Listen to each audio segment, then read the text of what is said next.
Сімвалічна, што форум адбыўся напярэдадні 70-гадовага юбілею дзіцячага экалагічнага руху ў вобласці. Менавіта столькі гадоў таму ў Брэсце адкрылася станцыя юных натуралістаў. Сёння эколага-біялагічны профіль абласнога цэнтра турызма і краязнаўства дзяцей і моладзі. Установа своеасаблівы рухавік экалагічнай адукацыі Брэшчыны, якая сёння ахоплівае тысячы дзяцей. В кружках занимается более 16 тысяч учащихся. При этом они участвуют в большом количестве областных и республиканских мероприятий эколого-биологической направленности и имеют высокие достижения и награды.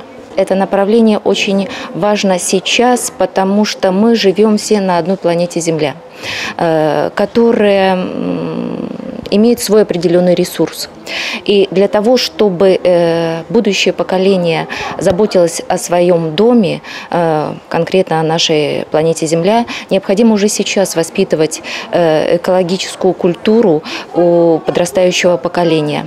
Як рабіць гэта карысна для прыроды і цікава для дзяцей, педагогам расказалі партнёры і сябры дзіцячага экалагічнага руху. Супрацоўнікі абласнога камітэта прыродных рэсурсаў, лесагаспадарчага аб'яднання, Брэсцкага універсітэта імя Пушкіна і Палескага аграрна-экалагічнага інстытута, грамадскай арганізацыі «Экадом».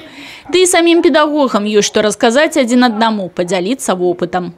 Мы являемся и одновременно инструктивно-методическим центром, потому что к нам обращаются учителя школ, благоустройство и озеленение территорий.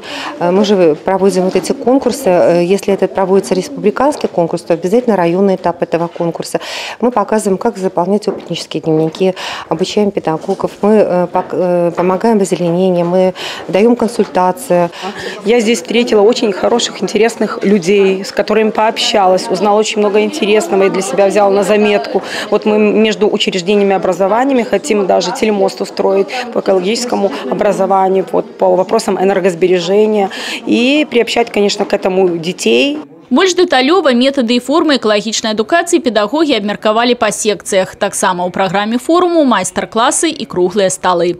Людмила Салзина, Роман Филютиш, телерадиокомпания «Брест».